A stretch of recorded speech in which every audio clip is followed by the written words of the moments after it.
अस्सलामुअलैकुम वरहमतुल्लाहि वबरकातुहू। हुजूर की बारगाह में एक सवाल था कि सास के लिए बहू के क्या फ़राइज़ हैं। सास के लिए बहू के क्या फ़राइज़ हैं हमारी शरीयत में। अस्सलाम वालेकुम रहमतुल्लाहि व बरकातुहू। भाई ने सवाल किया कि सास के लिए बहू के क्या फ़राइज़ हैं। जी, एक बहुत ही कुर्ब का रिश्ता है और एक माँ और बेटी का रिश्ता है। नबी अलैहिस्सलाम की एक हदीस मुबारक है कि अल्लाह ताला ने हर इंसान के 3 बाप बनाए हैं। उनमें से एक तो वो बाप है जो हकीकी बाप है।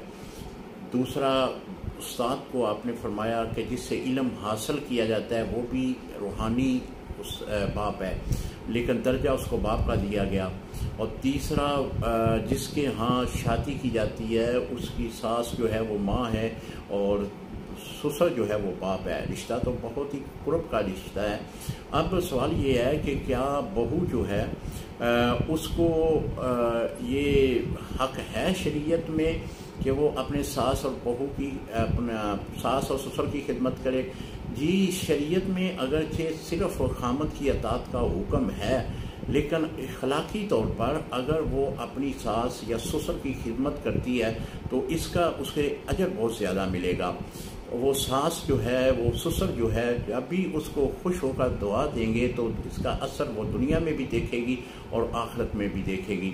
इसी तरह सास का बहुत ज़्यादा हक है रूहानी तौर पर भी, अखलाकी तौर पर भी अपनी बहू के ऊपर। लेकिन हमारे माशरे में एक बगाव सा पैदा हो चुका है कि बहुत सारी सासें जो हैं वो अपनी बहू को बर्दाश्त नहीं करती, बहू सास को बर्दाश्त नहीं करती। लेकिन ये रिश्ता जो है एक ऐसा रिश्ता है कि अगर इस दोनों के दरमियान मोहब्बत हो तो एक घर में सुकून मुयसर होता है, एक घर में जो है राहत महसूस होती है।